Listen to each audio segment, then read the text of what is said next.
What's going on, guys? Welcome back to my channel. I have a very special guest here with me today.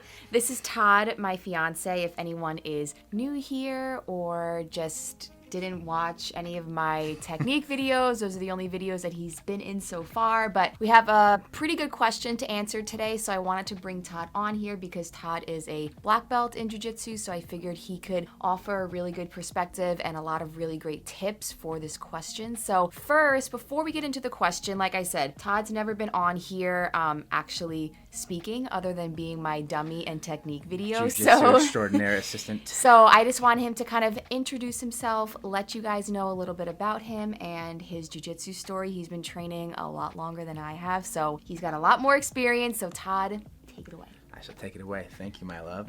As you guys already know, this is my wonderful fiance. My name is Todd. I've been in Brazilian Jiu-Jitsu, over a decade now. It feels so much longer than that. I've been competing since I was 18. I used to wrestle in high school. That's my base. So if any of you guys have wrestlers in your school, like, those wrestlers, that's where I started.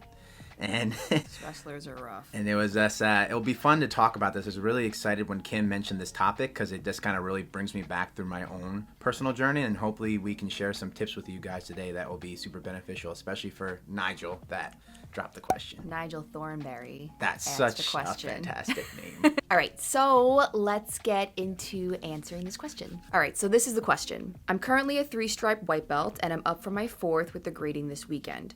As I get closer to my blue belt, I'm getting really worried about the pressure that comes with it. I'm concerned that I'm nowhere even close to a blue, and if I were to get one, that I'd be so anxious about not rolling on my A game around other white belts. Any thoughts would be great. All right, so let's kind of break down this question in a few different parts, and then we will have a couple of tips to offer to Nigel Thornberry.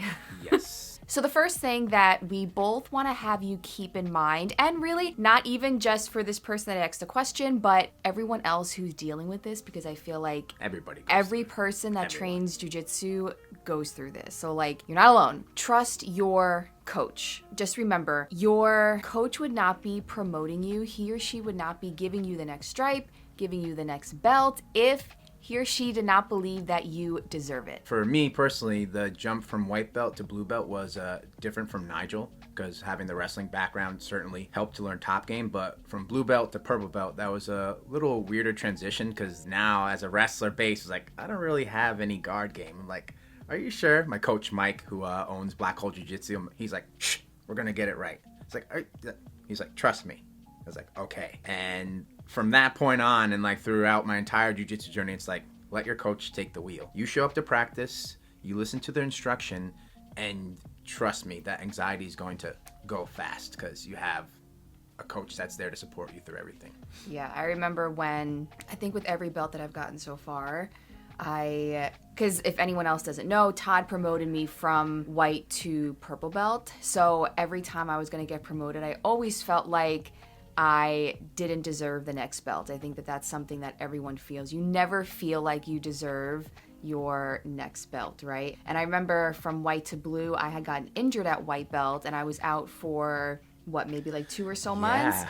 And I wanted my blue belt and I was like so worried that I was going to get it and not be like worthy of it because I had gotten injured and there was 2 months of me not training. And I just remember, I don't know, just being so nervous and talking to you about like, do you think I'm still going to get my blue belt? Do I even deserve my blue belt? I just think that that's something that everyone feels. Even when you're training 6 days a week and you're putting all the effort in, I just don't feel like you ever feel like you are ready for the next belt. Trust your coach. Remember, they're looking at you every single day and they have this kind of outside view of what you're doing. So Nigel, just remember this is... I don't think his name is actually Nigel. I know. His name is cool, so that's going to reference. We don't have his real name, but this Nigel, we're just going to stick with it. So Nigel, just remember this. Your coach is putting pressure on themselves, right? By entrusting that they're promoting you, it's on them to make sure that you're ready.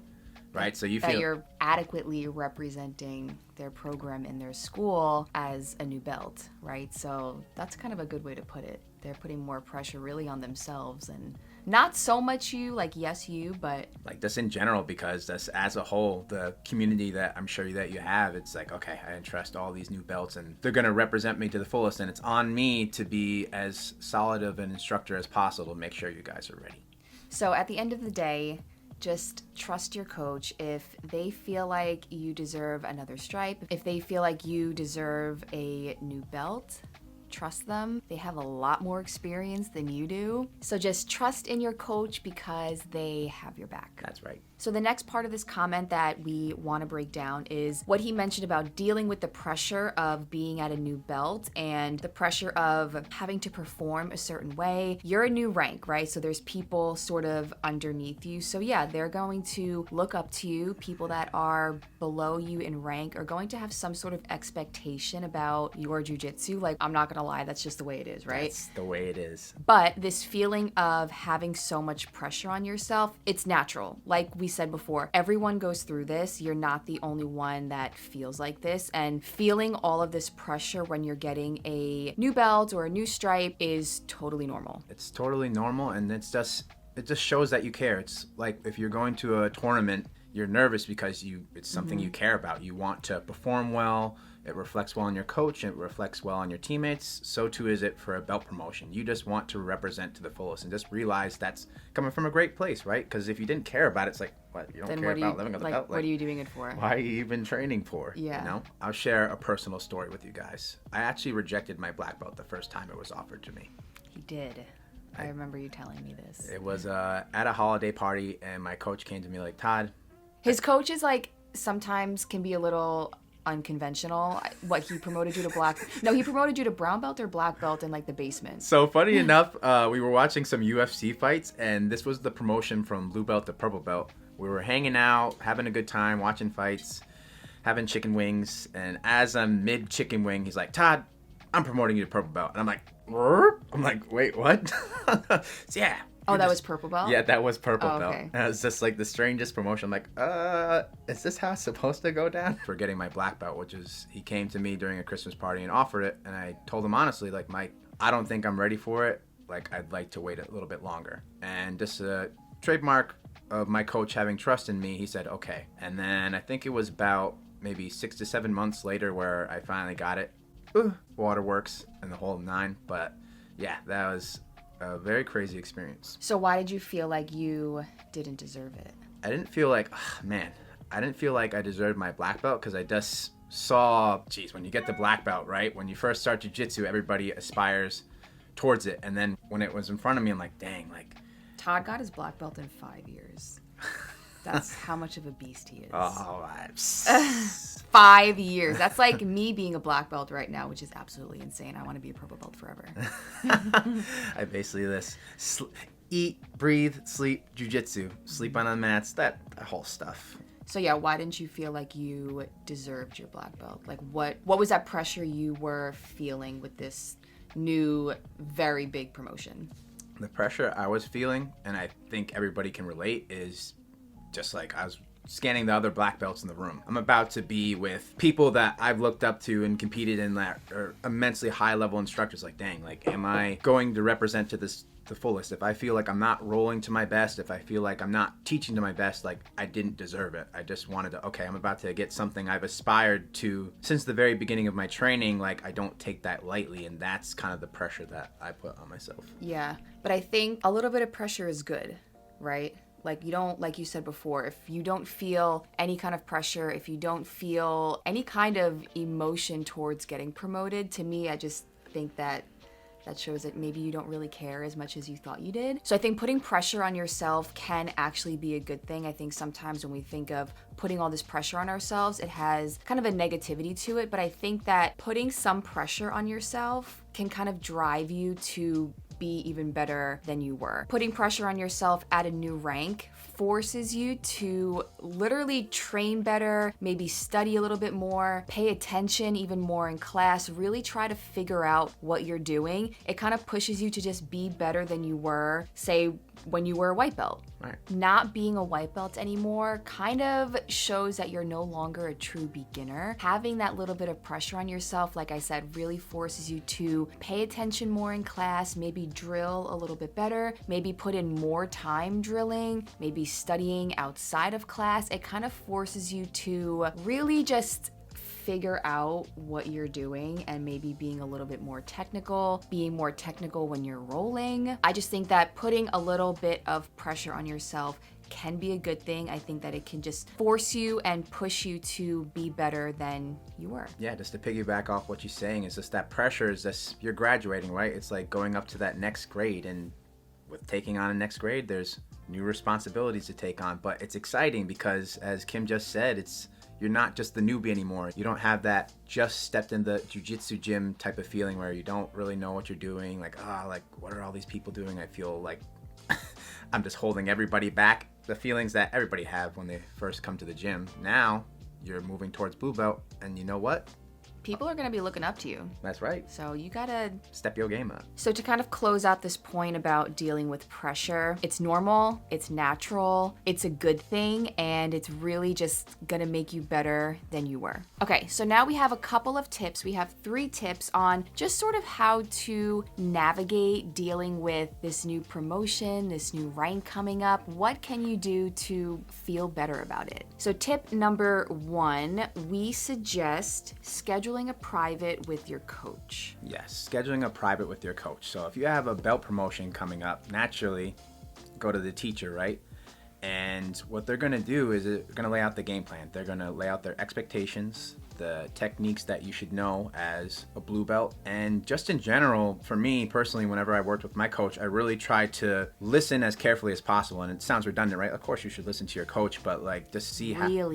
Really listen, like see how they teach, see like, hey, when you're in side mount, like make sure you're like keeping pressure on the head, where, you know what, that's really helpful. For me, like when I was at blue belt, I just keep pressure elsewhere and not really be mindful of like those little things. I just like, let me just grab him and lock him up because I'm a wrestler. I'm just going to pin you down. It's like, hey, Todd, pay attention. You're not putting pressure on the head. Like, you know what, you're right. No wonder when I'm going against one of the higher ranked students, they just escape all the time and I get flustered because I can't keep control. So when it comes to the test, they're going to lay everything out for you, and then your job is like going to class, but now it's boom, a direct setting, which I've always loved having privates, is because now there's no outside distractions, there's no crazy other white belts on the other side of the room that coach needs to say, hey, stop spazzing out. It's just you and your coach and your jiu-jitsu. Exactly. And when we were talking about this video before we started filming, you had mentioned a really good point about asking your coach to pay more attention to your rolling when you're in class, because your coach has 30 other people that they're watching right throughout the rolling period. That's a lot of bodies to keep an eye on. And it is.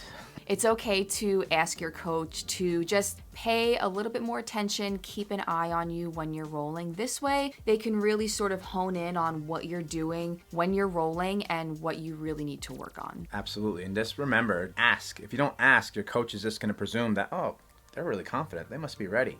Versus you might be, oh man, I don't dying know if I'm ready inside. for this. Dying inside. I'm not ready. So you got to speak up and use that private session as an opportunity to do so. Yeah, for sure. Tip number 2 on how to navigate this new leveling up in jiu-jitsu is talk to the upper belts. Talk to the people that have been in your shoes already. They've been there. They know what it feels like, especially if you're talking to someone who is a purple, brown, or black. They've already been a blue belt a long time ago, so they can absolutely help you with how you're feeling. Exactly. And then I always remembered, and maybe it's different across other schools, like joining the blue belt fam.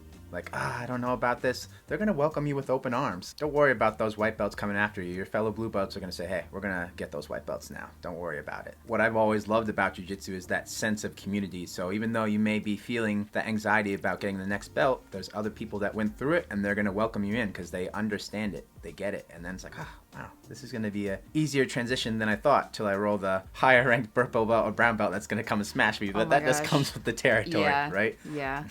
That definitely happens to all of us. And lastly, tip number 3 is to write down what you feel like you need to work on. Getting a new belt, getting a new stripe, promotion in general is just a really good time for reflection. To take time to appreciate your journey, right? Because before you know it, it may seem very far off. Your white belt days are going to be behind you. And I think a lot of people say that. You're going to wish, oh man, I wish I was a white belt again. I never felt like that. No. I hated being a white belt. I hated being so brand new at something. Like I hated not knowing what I was doing. I didn't like being a white belt. Oh my gosh. I guess. But then I know people that wish that they were white belt forever, which is just like, why? Like, I'll give you guys a secret. Stinks. When you get the black belt, you're basically a white belt again. So just preparing you. Yeah, you did always say that. Like as soon as you got your black belt, you felt like you were starting all over again. It's like a whole different level. Even my coach, he's a very well-known black belt in the competitive world, and he has said like there's been times where he's like, I don't know what I'm doing, and I'm like, if you don't know what you're doing, then there's no hope for the rest of us. We're just super white belts at that point. But it's just important to do that because it's very easy to get caught up kind of bringing everything full circle and anxiety, like, this new belt. Like, remember this experience because you're going to be saying that when your purple belt test comes and when the brown belt test and then when your black belt and then even after that, like, I have to get degrees on my black belt now.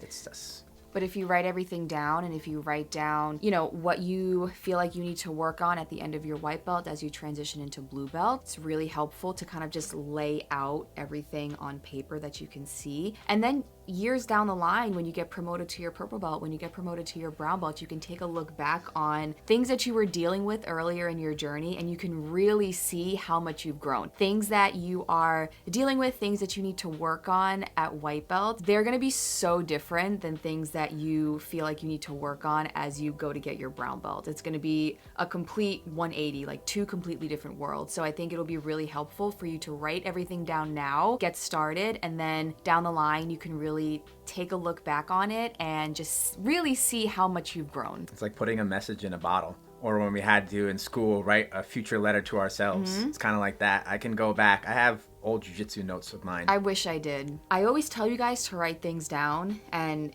this one for years has been telling me to keep jiu-jitsu journals, and I always recommend it to you guys because it's something that I don't do. And I have 1 or 2 journal entries from when I first started jiu-jitsu, and I love looking back on it. I love looking at what I was going through and what I was feeling, because just being able to see how much I've grown in 5 years from that, it's so different. So I love seeing her growth. It amazes me every time. I love it. So even though I don't write down a ton of stuff, write it down. Keep a journal. You'll be happy you did, for sure. And it's going to help you grow. If you write down maybe just like a specific movement that you're working on as you've gotten your 4th stripe, right? Say you have a problem getting out of close guard, right? You get stuck in there all the time. You don't know exactly technically what to do. Now this is something that you can take to your coach, but maybe because if you've never actually sat down, wrote it down, and really thought about it, you would just get stuck in close guard, try to maybe muscle through it, and then call it a day. Use those elbows to dig, because that's what you're supposed to do. It's the worst. But now that you've written it down, you've actually thought about it, that is something that you can bring to your coach. And I think that shows a progression in your maturity in jiu-jitsu. If you realize that you're having trouble with something and then you bring it to your coach, or you can even bring it to an upper belt, I think that shows that you're growing in your jiu-jitsu and that you just want to keep learning. It's funny that she said that, because when I first started jiu-jitsu as a white belt, guys, I never really talked or asked questions or anything. I was just a quiet, angry wrestler man that was getting frustrated and getting triangled and armbarred. You would be someone that I would hate rolling with. You would have. Yeah. You would have. But yet she's gonna marry me. That's funny how that works. It's just stay the course. Anxiety is a killer, but at the same time, it helps to push you, and you're going to have a great time at blue belt. Trust me, that was definitely a fun belt. I enjoyed it immensely. Yeah, I liked blue belt. I mentioned this in I think it was my recent Q&A. Like, I competed a lot at blue belt, and blue belt is when things started clicking for me. At white belt, nothing made sense. We were learning all of these moves. I had no idea why we were learning them. Like, nothing made sense. At blue belt, things started making sense. Things started clicking. I started figuring out what I liked in jiu-jitsu and what I like to do, the Kimura, yeah. I think that it's, like we said, normal to be nervous and normal to have kind of anxiety and feeling pressure, but just remember that this is a really exciting time. Yes. Transitioning into a new belt is really, really exciting. It's a new sense of responsibility. It's a new way to just level up technically in your jiu-jitsu game. And I think it's a time where you're going to learn even more about yourself. I feel like at every belt, I just keep learning, not only jiu-jitsu, but just more about myself as a person. Absolutely, guys. It's kind of like jiu-jitsu is like a big puzzle, both physically and mentally. And every time you go to the next belt, it's like you're putting a new piece. And then before you know it, you went from being a frustrated white belt that believed they were never gonna get this at all to being a higher ranked student where, wow, I have the confidence and I can share that with other white belts that were in the same place as me. And that's what I love about jiu-jitsu, is just that sense of community and everybody helps each other. So if you're feeling anxious about a new belt, don't worry. Someone was there for you and will help you through your journey. And now that you're kind of stepping into that new rank, it gives you the opportunity to help others. That's what I love so much about jiu-jitsu. It's like this constant circle, I feel like, of just being able to help other people. So the place that you were once in, once you transition into a higher rank and you're a little bit more experienced than someone else who just walked into the gym, now is your opportunity to help them. And how amazing is that? So we hope this video was helpful for you, Nigel Thornberry. Now yes. I think we're gonna go watch, what was the show called? The Wild Thornberries. The Wild Thornberries. I think we're gonna go watch that now. We hope that this video was helpful for anyone else watching who's maybe about to transition into the next belt. If you guys found it helpful, be sure to give this video a thumbs up. Let us know in the comments. Let us know experiences that you guys have gone through when you're getting a new stripe, or maybe you got a new belt. Let us know your experience. Let everyone else know your experience. Remember, this is a community on this channel. We're all here to help each other. So leave a comment. Let us know what you've gone through when you've transitioned into a new rank. Also, don't forget to hit that bell notification button so that you never miss when I post a new video. Don't you dare. If you are not subscribed to my channel, subscribe to my channel. And until the next video, I will see you guys next time.